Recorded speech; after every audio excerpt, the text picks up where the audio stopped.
তারা তো নিজের আশা প্রত্যাশা নিজেরাই নষ্ট করেছে। তারা প্রথমেই যেটা করেছে, রাজাকার দলে যোগ দিয়েছে। আমি ইব্রাহিম খলিল যদি জামাতের আমির সাহেব যিনি আছেন তাকে নিয়ে যদি আমি উল্টাপাল্টা কথা বলি, জামাতের কর্মীরা আমাকে ছাড়বে? নাসিরউদ্দিন পাটোয়ারির কথা বারবার বলি, উনি যেভাবে কথা বলে, আমাদের পিএম এর পরিবারকে নিয়ে যেভাবে কথা বলে, আমাদের মাননীয় প্রধানমন্ত্রীকে নিয়ে যেভাবে কথা বলে, এগুলো আসলে যারা, আমার তো একটা আদর্শ আছে, যারা আদর্শে বিশ্বাস করে তাদের তো সহ্য করার মতো না। এখন ধরেন আমি ইব্রাহিম খলিল, আমি যদি এখন জামাতের আমিরে উল্টাপাল্টা করে গালিগালাজ করি, জামাতের কর্মীরা রাস্তাঘাটে আমাকে কি ছেড়ে দিবে? এনসিপির যে অভিযোগ যে ছাত্রদল যুবদল তাদেরকে হামলা করে, তো এনসিপির অভিযোগটা এনসিপিরা নিজেরা দেখে না। এনসিপির বিরুদ্ধে কি অভিযোগ? এনসিপির যে সকল নেতারা, আপনার ওই যে একজন আছে 11 দলীয় রাশেদ প্রধান পাটোয়ারি, তো এই পাটোয়ারির যে মুখের ভাষা, নাসিরউদ্দিন পাটোয়ারির এই ভাষা কি মানুষ প্রকাশ করতে পারে? একজন রাজনৈতিক নেতা পাটোয়ারি, সেই আমরা যে পাটোয়ারি যেই যে যাদেরকে দেখেছি, যে পাটোয়ারি সহ তারা ছাত্র আন্দোলনের যেভাবে নেতৃত্ব দিয়েছে, বাংলাদেশের মানুষ তাদের প্রতি যে আশা প্রত্যাশা ছিল, তারা তো নিজের আশা প্রত্যাশা নিজেরাই নষ্ট করেছে। তারা প্রথমেই যেটা করেছে, রাজাকার দলে যোগ দিয়েছে। বাংলাদেশের তরুণ প্রজন্ম তাদেরকে কিন্তু ভালোভাবে গ্রহণ করেছিল।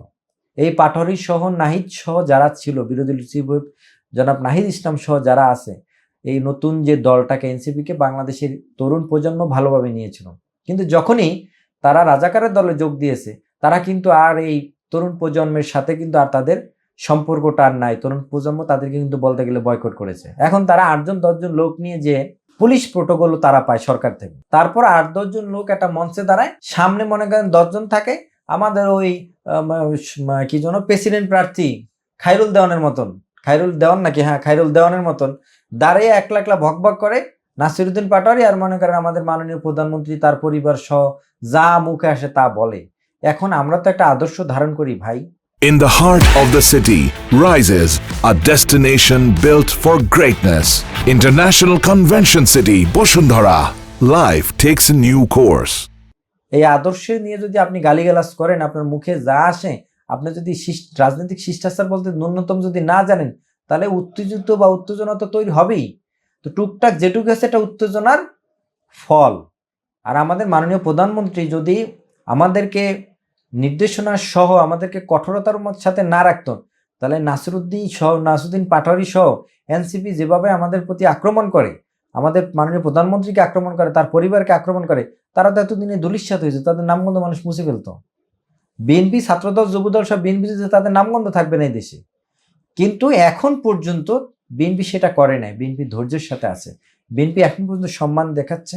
বিএনপির কর্মীরাও বিশ্বাস করে, মাননীয় প্রধানমন্ত্রী বিশ্বাস করে যে 5ই আগস্টের পট পরিবর্তনের ক্ষেত্রে এই এনসিপি সহ নাহিদ ইসলাম সহ যারা আছে তাদের একটা অবদান আছে, সেই অবদানকে সবসময় মূল্যায়ন করে। সুতরাং অবদানকে মূল্যায়ন করা না মানেই এই না যে আমরা মুখে যা ইচ্ছা তা তৈরি করব।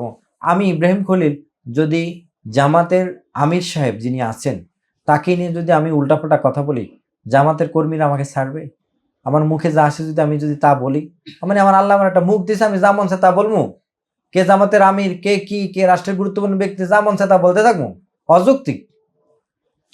কেউ যদি অন্যায় করে সেটা আমি বলতে পারি, তাও ভদ্রতা ভাষা, একটা কথার মধ্যে তো একটা ভদ্রতা আছে, আন্দোলনের একটা ভাষা আছে, প্রতিবাদের একটা ভাষা আছে।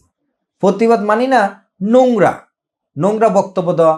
প্রতিবাদ মানি এই না যে মুখে যা আসবে নোংরা ভাষায় তার প্রতিবাদ করা।